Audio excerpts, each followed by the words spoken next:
Hey Thunderbird fans, welcome back to Thunderbird Garage. On today's episode, we're going to be addressing this beastly little thing here, the glass fuel bowl and fuel filter on a 1957 Ford Thunderbird with a 312 engine and an automatic. You know, it looks easier than it is, and it should be easy to replace a fuel filter, but I like to do things the hard way. I was even thinking of asking AI the best way to replace that, but no. Let's jump in on Thunderbird Garage. Thunderbird Garage, where the classics come alive. 57 Magic Man, it's more than just a drive. Thunderbird Garage, let the good times thrive. Ooh. This little beauty is the original glass fuel bowl, and inside is a filter, but it's a finicky, delicate little beast. If you don't install the new Wix 3304 or equivalent filter perfectly, it either won't filter the fuel or worse, it'll just leak everywhere. So today we're going to tackle what I'm calling the glass bowl gauntlet.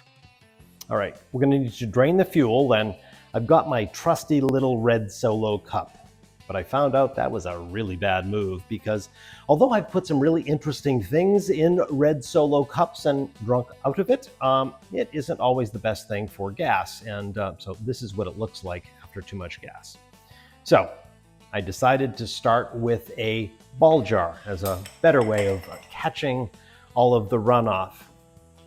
You loosen the bolt just enough below here to let the gas trickle out. Not spray everywhere like a geyser. Perfect. Now that the fuel is out, we can take this thing apart, and there's a bail holding the glass bowl to the housing. That's that swing arm thing that has to pull off to the side once you unscrew the screw at the bottom. That can be a little tricky. Okay, there she goes. Look at that. Here's our new hero, the Wix 3304. It's the correct filter, and it's a good quality piece. But this is where things get delicate. The filter has to be centered perfectly. If it's off by a millimeter, it won't seal correctly.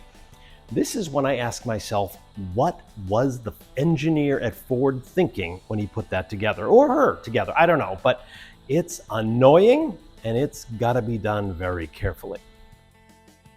The key is to make sure these gaskets seal perfectly in the grooves from the underside of the actual fuel filter housing. So when we put the glass bowl back on from the bottom up, we create a nice tight seal. No leaks, no bad filtration. But that gasket has to do double duty. Not only is it sealing against the leak of fuel, it's actually holding the fuel filter in place against the outlet that comes from your fuel pump and from your tank. Okay. With the new filter and new gaskets in place, it only took me about 14 times. And you gotta be patient here. You can't muscle it back into place. You're sort of guiding it because we want a perfect fit. The wire bail is back in place, and now for the final test. I'm going to run the fuel pump and check for leaks. Snap. Do it again. Okay. Now we're doing it right. We've done it again. The bowl is filling with gas, and it doesn't seem to be leaking. Yes, no drips, no seeps, no sign of a leak anywhere.